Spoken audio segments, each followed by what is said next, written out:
All right, so it looks like we are live. Okay, here we go. So, Peter, thanks for coming on. I really appreciate you taking the time to have a conversation with me. Would you mind telling us a little bit about yourself before we get started? All right, my name is Peter Hitchens. I'm 57 years old. I'm a British journalist. I write a column for the British Mail on Sunday, I think it's quite a major newspaper in British terms. I've been doing this job for more than 40 years. I'm doing all kinds of things, working on radio, just reporting to being a correspondent resident abroad in Moscow and Washington, D.C. I recognize seven different countries. So I have various other things to experience working in politics, diplomacy, and defense, and other specializations. So I feel, like most journalists, I know very little about a great deal, which is the opposite of the academic knowledge. Cool. So just to jump right in, I'm an atheist, by which I mean I believe there is no reason to believe in the existence of God. Could you tell me some of the reasons you believe there are for belief in the existence of God? And then I'd like to tell you my position on those. The most fundamental reasons to all beliefs are wishful. We believe what we wish to believe because we're not constrained by knowledge in areas of religious belief because there is no knowledge. You can't say there is or there is not God. So we're basically making speculations and expressing opinions about the nature of the universe. I feel a very strong desire for justice. I also do not feel that there can conceivably be justice if this life is all there is. Perfectly clear to any observant person of human society or in any human society in history that there isn't any justice in temporary circumstances. So if you are to hope for it, then it has to be eternal in nature. And the other thing that follows from this is that if the universe is just a great big accidental cosmic cast map, in which things all happen by accident, then nothing that you do has any significance beyond its inevitable effect. And you don't really have very much in the way of responsibility, and life doesn't amount to much except to travel between birth and death. And I find that very unsatisfactory. I think it's Carl Jung who said that once you reach the age of 35, your main concern is a search for meaning in life, and I think that that is broadly true. People do need to do, and they also need reasons to do things and not to do things. And I think without a belief in God, you're left floundering a bit there. Well, I'm as an atheist, I still believe in objective morality, and I know many atheists that do. So why do you believe that you need a God to have that grounding? Because I mean, well, I don't know how you can really decide what is or is not moral. And you know the story about the person who's causing an avalanche. After the avalanche has stopped, he has no way of knowing which way up he is. By the way, the tip in those circumstances is to try spitting and see what happens. You'll work out then where you are in relation to the ground. But most of us are in that position. We don't know which way is up and which way is down. There's no particular reason to believe that one form of behaviour is good and one form of behaviour is bad, unless the idea of good and bad derives from a set of absolutes, and those absolutes are beyond our ability to change. The moment we are able to alter them, which we try to do, then we alter them to suit ourselves. So you need an absolute, first of all, to just as you need magnetic north for a compass. If there is no magnetic north, the compass doesn't work. Just as you need a transmitting station to listen to anything on the radio. The radio is a fine device, but if nobody is transmitting anything, it wouldn't receive anything. What you are is you are receiving something, or you are experiencing magnetic north, and there is something absolute there which enables you to say this way is north, this way is south, this way is up, this way is down, this way is right, this way is wrong. Without that, you're basically making a subjective judgment of your own, which you will also suit yourself on all available circumstances. Well, I agree we need an objective basis, but from my understanding, Most philosophers are moral realists, even though most philosophers are actually naturalists and atheists. So they believe we can get that objective basis in more abstract concepts. For example, like Platonism, you can get an abstract objective basis, or with certain kinds of philosophical idealism, you can get an abstract basis that doesn't actually exist. Or like, for example, the idea of a perfect triangle. Like we can say there is an objective perfect triangle, even if there is not such a thing to look at, and we can use morality as kind of the same thing, or an abstract. A triangle is a much simpler thing in morality. And again, you're slightly, it seems to me, slipping by the question of which is the fundamental one: what is right and what is wrong. Why isn't it right to burgle from other people? Why isn't it right to mope on the street? Why isn't it right to cheat an examination? Why isn't it right to do all kinds of things which in a society with an established morality are generally seen as wrong, but which in many cases bring advantages to the person who does them? From my perspective, I believe that morality is grounded in a description of the best of all possible worlds, the best way the world could possibly be, and we can see. You're putting in the word "best" there, which is a presupposition. What do you mean by best? What is best? Best for who? Under what circumstances? Oh, I would say many material activities which are immoral under a Christian dispensation are nonetheless very advantageous to people who do them. From my perspective, I believe best would mean like no involuntary imposition of will. That would be, if there is no involuntary imposition of will on anyone, that would be the best of all possible worlds. But why? I just go based off of moral intuition and moral progress. It seems like when we... Intuition? What do you mean by intuition? Moral intuition, when we see something that we intuitively feel is immoral. The most of a society, that's kind of the grounds... That's circular. What do you mean by intuition? Why do you feel it's immoral? You have to know that something's immoral. You might feel it's immoral, but it's of no interest to anybody else. Unless there's a reason to know that it's immoral, then that's just a private thing. There's a very simple thing about morality. I'm talking about moral acts are very, very simple. For instance, I was brought up, for instance, if I was walking up a long train and people were coming the other way, it was tended you would stand back and let the other person come past. And this is largely died out in my country. So I'm walking up a train, I stand back and other people are coming the other way, and I make way to let them go by. The person behind me thinks I've had a heart attack and just barges on straight ahead and overtakes me because he thinks I'm stupid. No moral action will work unless it's commonly accepted, unless it's commonly agreed, and therefore has to have a basis on which it's good. Because the other problem which you also, any atheistical person has to address is the problem of conscience. And we all suffer from things. But if it's not, if it doesn't have any divine origin, or if it isn't in any way attuned to a moral absolute, then you might as well listen to the protestations of your liver or your spleen. It doesn't matter. But the fact is we do listen to our consciences, and we are very much affected by them, and they do tend to have a very strong confluence with moral opinion, with Christian moral opinion, in fact. And that's why they're so troubling.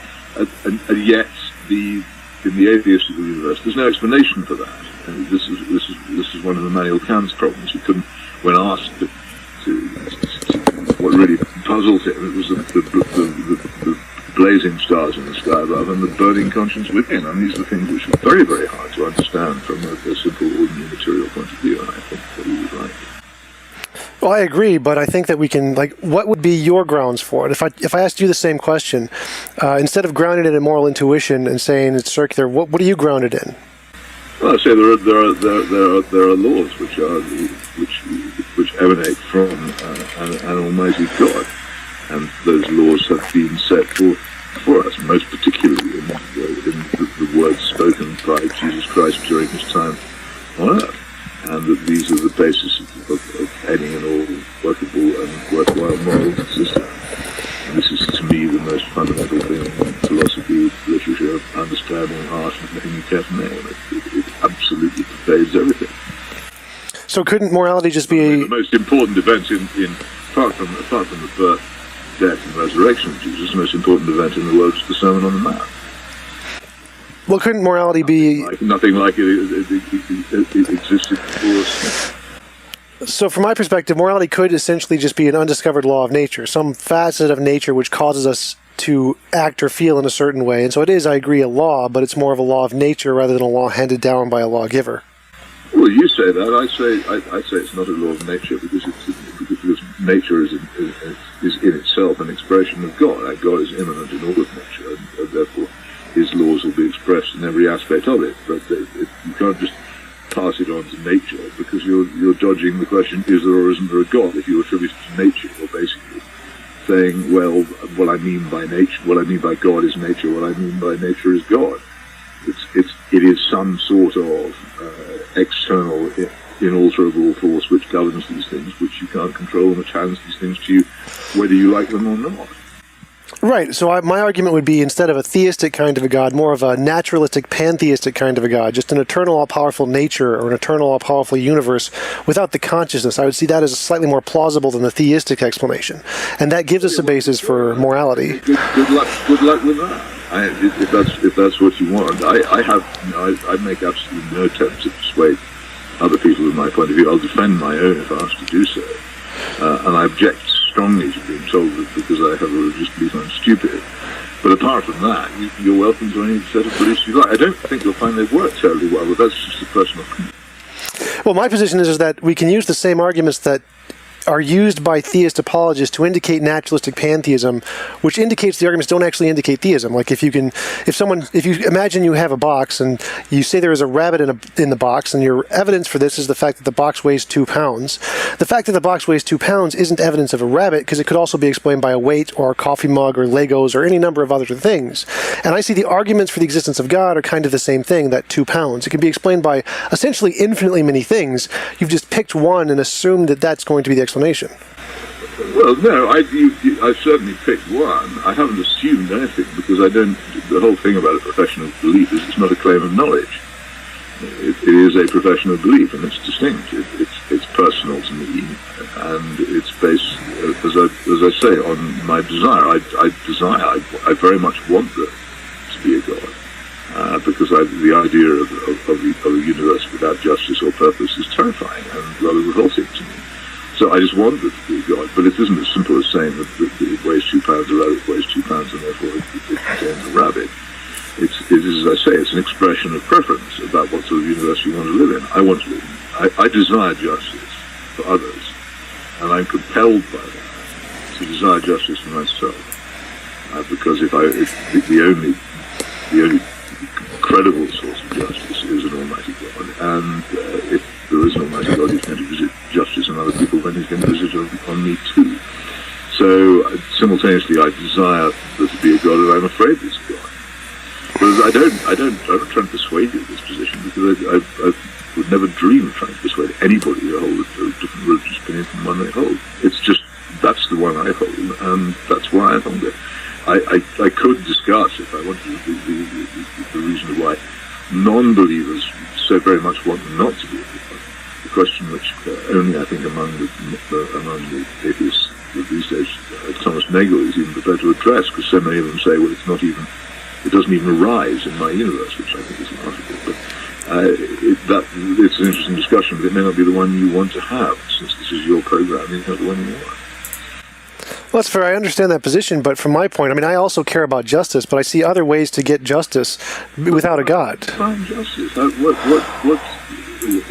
on earth do you base your idea of what justice is on? Well, I base it on an abstract idea of the best of all possible worlds. I think that is the basis of justice. That just backs a little bit further into the mist. Best by what? By what classification? Any involuntary... Who says it's best? Right, so I would say any involuntary imposition of will is immoral. And so a world without any involuntary imposition of will is the best of all possible worlds. Well, so what, you think that at no stage should the state or the law intervene by involuntary imposition of will on people who behave badly towards their neighbours and won't otherwise stop? You don't think that the police should be licensed to use force? You think there should be no prisons for violent offenders who attack their neighbours?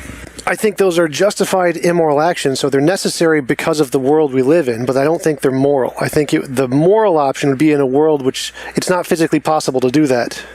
So, if immoral acts are acts that you can do, and that's all right, then what does it matter whether they're moral or immoral? The whole point about morality is that it tells you what you can and cannot do. Well, what you can do, and then say, well, actually, that was wrong, but I've done it anyway. This you may do, this you may not do, this you must do on some occasions as well. right, what you should or shouldn't do. No, must not. Must. On many occasions. No choice. Well, for example, you can do immoral actions. That's why they exist. So it's physically possible. So it's an action you should or should not do. But as far as morality, you must not do them. And if you do them, then consequences will come to you. Right. So I would define it as simply the description of the. But you can't say a society. You can't have a society which says, actually, we think it's morally wrong to impose penalties on people who steal from and attack and kill their neighbours and make their lives a misery. I can't imagine any moral system which would disapprove of actions crossing and frustrating the wills of others involuntarily of that kind that was workable or indeed any good. Well, I see it as like a technological limitation. Right now, it is legal to kill animals because you need them to eat meat. But if we had the technological capability to feed everyone on the planet, well, then it would no longer be justifiable to kill animals. It would just be immoral, and we should punish people for doing it at that point because it's just an involuntary harm of the animals for no reason. But I think that same principle can be applied to every moral case. Like, for example, stealing from your neighbor. If we all lived in like a computer game or the Matrix or something, where objects can just be generated at will and there isn't any physical consequence, then there's no longer any reason to punish someone or put someone in prison for stealing from your neighbor because the fix is just easy. You just press a button and you're done. Well, first of all, we don't live in any such circumstances, and we're not ever likely to. And secondly, that's not true, because the act of cheating your neighbour and taking something from him that is his, even if it can be immediately restored, remains a wrong action. Right, but itself, it's intrinsic in the action that it's wrong. It doesn't just harm your neighbour; it corrupts you as you commit it. Well, I wouldn't. One of the things about wrong acts. They are just bad for the person you harm. They're bad for you in the act of doing harm. Well, I would disagree with that. I don't think there's any action that is. That's what you think, but I happen to think very strongly that this is so. Many of the best reasons for not doing things are precisely that by doing them you corrupt yourself. I don't. Even if nobody living knows you've done them. Well, for me, immorality has to do with consequences. It's only immoral if it essentially hurts or damages someone. Well, I can see that. I mean, you'd have to be so sorry over it because you don't have any basis for anything else. But I think that if you examine, no doubt you've lived a life of blamelessness and perfection, but I certainly haven't. If I examine my life, there are many things which I've done which are known now to nobody living and may not have been known at the time, but which I profoundly regret and which do me great harm. And they are, when I take part in the confession on Sundays, the burden of them is intolerable. The remembrance of them is grievous unto us. I say it with absolute sincerity. So they still make me shudder 30, 40, 50 years later. Well, for me, like... Moral actions harm the person who does them. That's one of the reasons why we're abjured not to do them. You move towards or away from God in my universe, in the way, first of all, in what you do, and secondly, in how you respond to it once you've done it. A readiness to regret it and confess to it is very important. The concept of divine grace allows forgiveness, but it's only in my view, after considerable penance. But you are damaged by it. You can't just undo the thing that you did and become again the person you were before you did it. It sticks. My experience, to say, that's the life that I've lived. Maybe I've been doing it so long that maybe I'm nothing like as nice as you, but that is my experience. Well, take an example like killing someone. Killing someone can be immoral in the case of murder, but it can also be moral in the case of protecting someone, or I would believe euthanasia would be a moral act of killing. Well, you would say, I would say euthanasia is very much more complicated. There is in Christian thought I think isn't solely about war. It's fundamentally about self-defense, which is one of the very, very few circumstances in which it's possible to kill without breaching the moral law. But even then, you have to be fantastically careful about it. And I wouldn't recommend it to anybody. I mean, an awful lot of people were sent out to kill in what they were told was a moral war, particularly between 1939 and 1945. But many of them came back very shocked and dismayed by the things that they had done, even though they had been told that it was necessary and right. And they were grievously harmed by it. People are. It's not an easy thing to do. So it's always going to be difficult, and you have to, say, devise a moral system which copes with that in some way. Right. So for my moral system, it's not purely utilitarian. Quite how you square euthanasia without imposing will on someone involuntarily, I'm not quite sure. well, euthanasia is putting someone out of their misery if they're suffering a great deal. So they would essentially want to die or that's consent how the to it. person who does it describes it. It's not necessarily how the person who gets euthanized feels about it. That's the problem. Mostly, I believe they consent in the case of euthanasia, unless they're not capable. The obtaining of consent, particularly among people who are very old and ill, is not necessarily as straightforward and wonderful and lovely as you might think. Oh, right, I totally agree, but I believe the ideal there is that if they consent to being killed, then it's actually moral to kill them. It's moral to help them in their suffering. Well, you think so. I think that it might not be, but it's an illustration of the difference between the two moral approaches. All right, well, let's go into that a little deeper. Why do you think it might not be? Well, I think that the commandment quite clearly says, "Thou shalt do no murder," and that means you can't just go around killing innocent people without a very, very. In fact, you just can't. You can't go around killing innocent people. You can kill people who are attacking you to prevent them from attacking you, or to prevent them from attacking other defenseless persons. But the problem of actually being confronted with a defenseless person who isn't attacking you and who cannot protect himself or herself from you, who you then kill, doesn't seem to me to be easily surmountable when set beside the commandment, which is absolute. Right, so I would reject the commandment because it seems like the commandment isn't an accurate representation of morality. If someone is suffering... Well, that's what you say. I can't do that, you see, because I have to look at it, I have to say, this is not alterable by me. What it says is what it means. What it means is what it says. If I start messing around with it, I'm breaking it. And so I can't. And the whole division between the modern secular world and the Christian world, in which man is made in the image of God and therefore life is itself sacred, is huge. And the biggest and most obvious instance of this, of course, is the general acceptance by the secular world of the abortion of innocent babies, and the non-acceptance of the same procedure by Christian believers. It's a huge gulf between the two moralities, and there it is, and there it must remain. I can't shift from that position. Well, yeah, but I like to compare them. So when I compare the two models of morality, the theist model and the atheist or the secular model of morality, and the secular model says euthanasia is moral because you're helping someone to end their suffering that they want to be ended. And theism says it's immoral to kill them and that they must continue to suffer regardless of what they value or want. It seems to be... They must continue to suffer. It says that there are other measures can be taken to prevent suffering.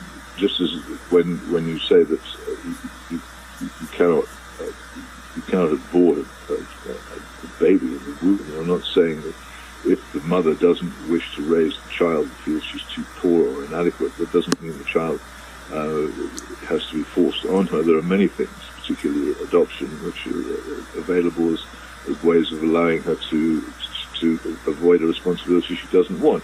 And there's enormous advances in palliative care of the dying over the past 20 years, particularly in hospices, which make the issue of terminal pain much less horrible than it used to be.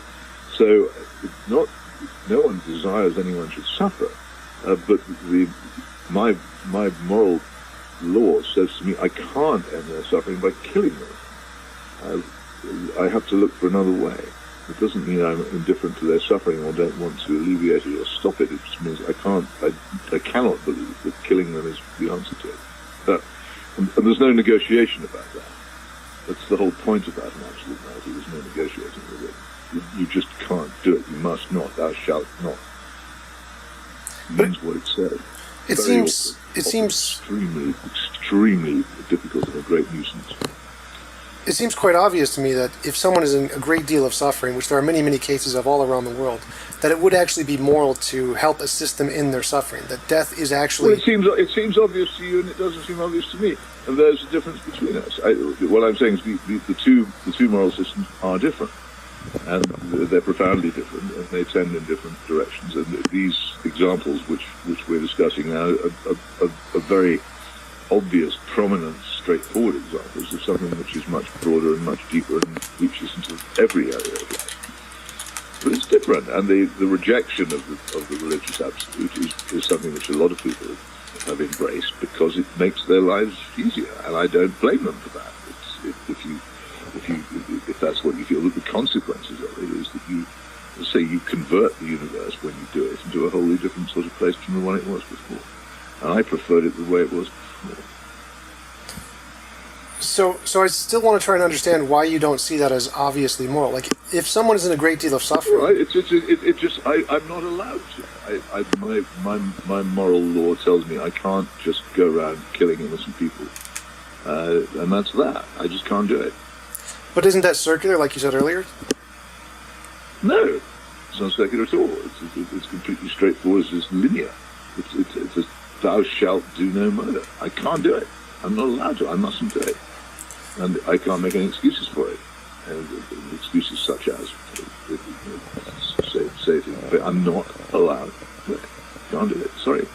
Well, you can't do it because God says so, and God says so, therefore you can't do it. I can't do it because God says so. That's exactly right. Wasn't that the definition of circularity? No. Because I choose to believe in a God who says that. And I keep saying I've chosen this set of beliefs because for all its disadvantages and nuisances, I prefer it. I prefer the sort of universe which results from it than the sort that you have. I'd say you're welcome to yours.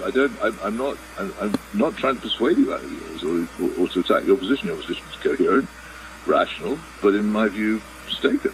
And I prefer mine. But I say you're welcome to yours, and I have no interest in trying to talk you out of it. Well, you said that the universe that would come out of your universe, or that your belief system would be superior to the one that would come out of mine. Is that correct? Well, that is my opinion. Yes, it must be opinion. It can't be fact. My opinion is, I say, that a universe which embodies justice, a universe which is purposeful and has had a purpose from the very beginning, and is fundamentally good, is preferable and is wholly preferable to, as I say, a cosmic car crash in which nothing matters, and there is no justice, and nothing to hope for, and it's all over when you die. Well, why can't we have that, like, even in a secular worldview without a God, we could still possibly have an afterlife. Like, it's possible science could discover... Well, you could, but I don't suppose you do. It would be odd. It wouldn't make much sense. But what would be the point about the afterlife is that it exists necessarily in the equation, because otherwise there is nowhere where justice can take place. It obviously doesn't take place in the temporal. So it must take place in the eternal. So that's why any religious system requires an afterlife for the exercise of ultimate justice. Right. So, but from my perspective, the reason it's hard for me to believe in Christianity is specifically because of that reason, like the problem of suffering. It doesn't seem... Okay, you're mixing up two different things here. You're mixing up theism, which is one argument, and Christianity, which is another. I want you have to first of all settle on whether you want a theistic universe before you start worrying about what kind of theistic universe there is. They're two separate choices. I happen to have chosen not merely to believe in a theistic universe, but to believe in a particular form of Anglican Christianity. The idea that I might conceivably persuade you to agree to both of them is laughable to me. But they are two separate arguments. One is a fundamental one about the nature of the universe. The other is as it were, a set of appreciable rules and acceptable ways in which they're expressed, by which the individual can understand this and live his life as well as he possibly can. But there's no point in even thinking about what form of theistic belief you have until you've settled on having a theistic belief of any kind in the first place. Oh, right. So when I'm talking about... They're two separate arguments. Atheists often mix them up. So I'm not a Christian. I'm not arguing about that. I'm saying at the moment I'm arguing about whether there is a God. Right. So I would think deism would be more plausible than theism, because an impersonal God would be more coherent with the fact that we see so much suffering in the world, as opposed to... A lot of people find this easier. Theism was, for a while, very common among the American founding fathers, for instance. And Unitarianism was another intellectually very appealing form of religious belief. But the problem with them was that actually the bare, cold rationality of these things didn't accord with the experience of people's lives. Not everything is expressed in prose. Quite a lot of things are expressed in poetry and art, which is why they're so hugely important. Poetry, art and music and architecture are hugely important to religious expression, because so much of it isn't really doesn't accord with the rather narrow logic of the human material sphere, and can't be easily expressed in it. So I said, deism is and Unitarianism are appealing to the rational, intellectual, but they're not necessarily appealing to the human being faced with the world as it actually is, and trying to steer a course through it. Which is why they haven't, oddly enough, that you would have thought, they haven't been particularly successful. Whereas the more old-fashioned and obscure and dark and gothic and full of arches and recesses and catacombs religion is, the more successful it tends to be in actually entering the human mind. It's a paradox, but it's true. Is there a difference from saying that if we look at the human experience, it's easier to explain from a God than it is from looking at like beauty and music and those kinds of things? Is that different from just saying, well, we experience this thing called hunger, therefore hunger must be grounded in some kind of a God? Well, hunger isn't really... Hunger is a physical fact. I don't think it's comparable to the experience of listening to Beethoven's Seventh Symphony, or looking at a room full of Rembrandts or something. Or indeed reading poetry. That's not the same sort of thing. I'd say that was a category. Well, for example, it's just a emotional kind of a response, but it seems like emotional responses... It's not emotional. It's much... poetry will often bring out emotions in an extraordinarily unpredictable way, but it brings them out not because it is emotional, but because it catches at... One of my favourite bits of the Bible is, I think, Ecclesiastes, where they speak of how great men of the past found out musical tunes. Because it seems to me this is what we do, what great artists do. They just as great lawyers do it, they discover the architecture of the universe in various forms, and they express what they've discovered. But it was there before. I say that the second movement of Beethoven's Seventh Symphony always existed. Beethoven discovered it, wrote it down, and codified it, and therefore allowed all of us to appreciate it.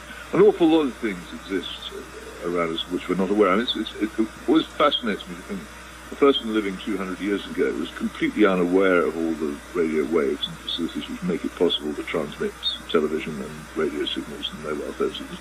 But they were there 200 years ago. But the ability to use them was not. We have so little idea of what is actually going on around us in the universe, and such a limited understanding that it seems to me to suggest that we really only make stabs at working out what it all means. And it's the difference between prose and poetry is that prose will give you what appears to be a neat, logical understanding of it, but it may not necessarily be anything like a complete understanding of it, and it certainly might leave out the poetic part of it, which actually makes more sense of it than any other part. Well, couldn't you say the same thing about the poetry? And maybe the poetry doesn't give us a complete understanding; it leaves out the logical aspects. What it does is it tells us that we don't have a complete understanding. And language is hugely important. The word is the basis of everything. And poetry, of course, is an approach to language wholly different to the prosaic one, but it often communicates much more to people in prose, but it communicates it in a way which can't be expressed in prose and often isn't understood at the time by people involved. I put it forward, and most people who have any interest in poetry at all will find that as they read certain passages, they are suddenly seized with very strong emotions and are brought to tears, often quite unpredictably.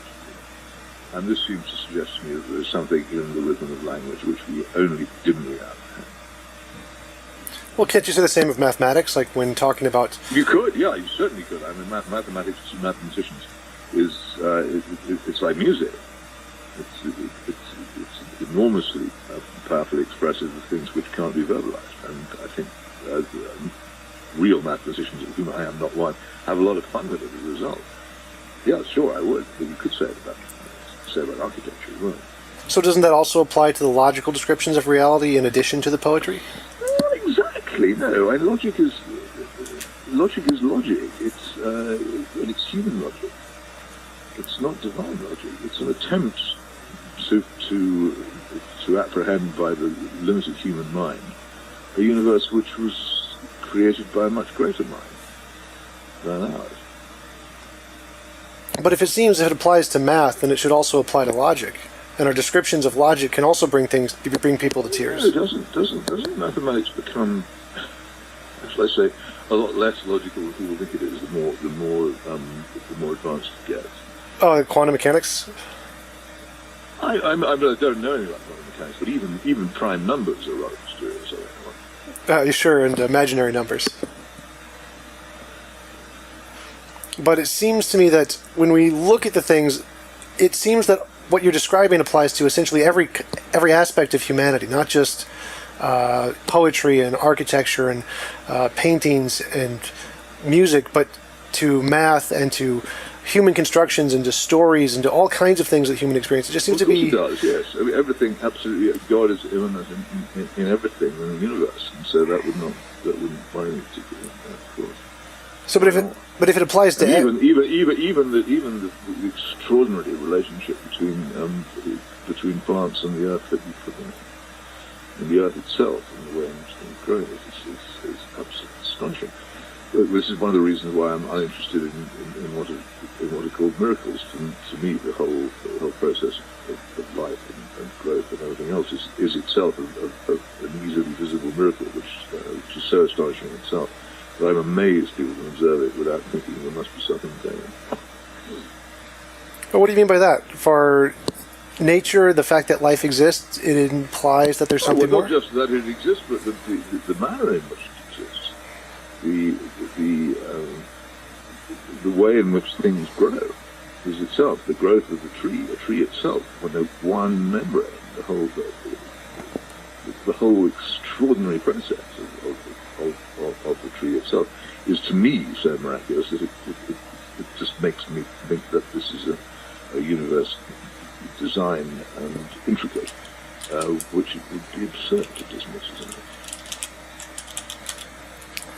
So from my understanding, especially from the evolutionary standpoint, the evolution of the tree seems to be quite well understood from biology, and it doesn't seem to be as miraculous as it is scientific. Well, if you're happy with that, you're happy with that. So I wouldn't want to disturb you away from any of that.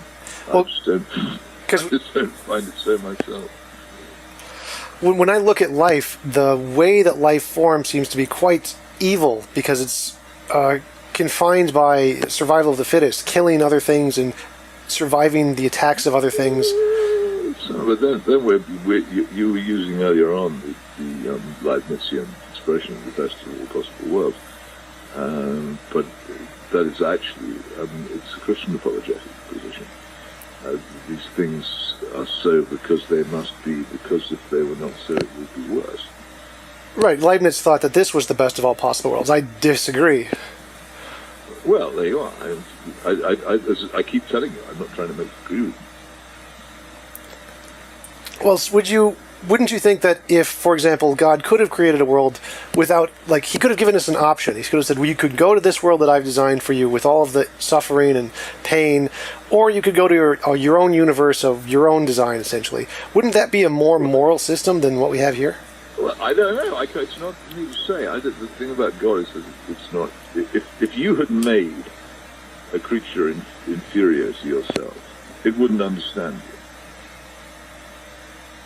You'd understand it wouldn't understand. And if we understood, we're so small in comparison to God. If we understood God, our brains would catch fire. The thing is vastly greater than we are. So it's useless speculation that if God had done this, that, or the other.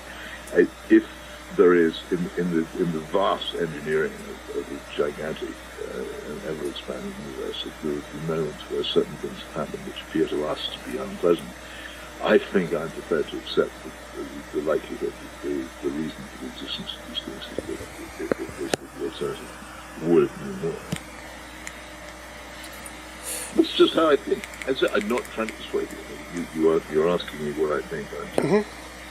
Oh, yeah, absolutely. I'm just asking for your opinion. So my interpretation is that when I look at the world and I see all of the involuntary suffering, it seems to me that if there was really an all-good God, it would have given us an option to be in this world or to be in a different universe, and that would have been more moral than this just forcing us to be here, because that seems very much like slavery to me. Well, that's your opinion. I don't agree with it. I can't. It doesn't make any sense to me. But again, you're welcome to it. What do you mean it doesn't make any sense to you? Well, it doesn't. I mean, what is the point of speculating on the mind of God, which is unknown to us and unknowable to us? Well, I think if we can imagine a possibility that God could have done, that we could have designed, seems clearly better, that it probably the case that there isn't such a God. Well, seems is a great word, but you have no basis on which to know. It's just, I'd say it's boring, idle speculation about the unknowable, which I find pretty sterile and uninteresting.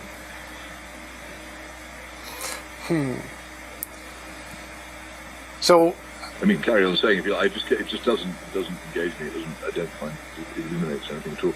So the problem of suffering isn't really a challenge for your faith at all. It's not something you've wrestled with. Of course it's a challenge. I mean, the problem is that there it is.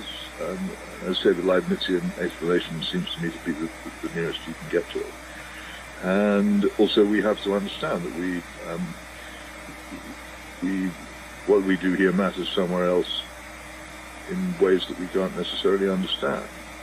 That we weren't necessarily sent here to be happy all the time, and that this is a preparation for another and better life elsewhere. So to say, well, things haven't always been great here, isn't necessarily a condemnation of the system as a whole. I'm not sure I follow there, because if God is truly all-powerful, if we can criticize one... You don't have any of the beliefs that I have, but that's what I think. That this is the traditional Christian understanding of this world is that it's a temporary veil of tears from which we emerge at the end to arrive elsewhere. But sure, if the God is all-powerful, though, even one speck of one flaw at all would mean he doesn't exist, correct? I'm sorry, what? If there was just, since the God is all-powerful that you believe in, if he made one flaw or one thing is not as good as he could have, that would imply that maybe he's not there, he's not all-powerful. Yes, but we're not in a position to know what he could have done.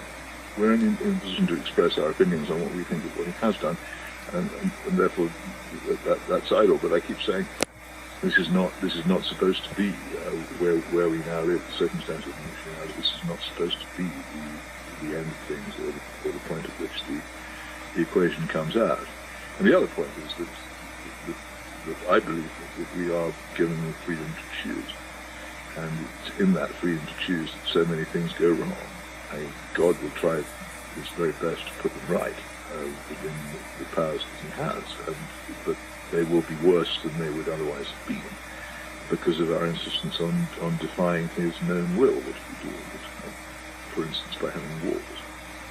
Right, but all I'm describing is a world that we humans could potentially create. And so if we can create it, then God must be able to create it too, right? I don't know what you mean. The world in which we live must of its essence and nature be imperfect. And there's no point in striving to perfect it. But we can make it better. We can make significant improvements. You could make it better, but better is very different from perfect. Sure, but if we can make it better, then God could have made it better. Well, no, God gave us the freedom to make it better or worse. And we very often use that freedom to make it worse, because we are free. Well, sure, but if we have the freedom... The freedom that we have is the source of many of the problems that we face. And we live a life so completely distant from what God intended for us. I tend to suspect that it's almost incomprehensible, or it's incomprehensibly different from the way we ought to be living. But that is what we do, and God makes the best of it insofar as He can. But the fact that we have this freedom to do good or evil is I'm afraid, leaves an enormous amount of room for an awful lot of opportunity for things to go wrong. Well, sure, I agree. I value the free will idea, but God could have given us free will and essentially given every person their own universe, and we would essentially solve the problem. We all have free will, but no suffering. But He didn't. So again, we're roaming off into this idle. Oh, but we know He could have, because we can do that with video games. Well, He didn't, and there it is. Maybe you can do it on your computer, but I'm just not interested in speculation about what didn't happen. Well, sure, but to me it seems like because He didn't do that, He must not be very moral. Just assuming because this is the way it is.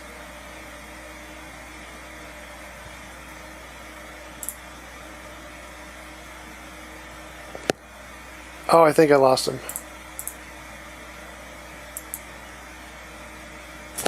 Alright guys, I think that's it. Either I lost him or my points ran out or something. Alright guys, I'll see you later.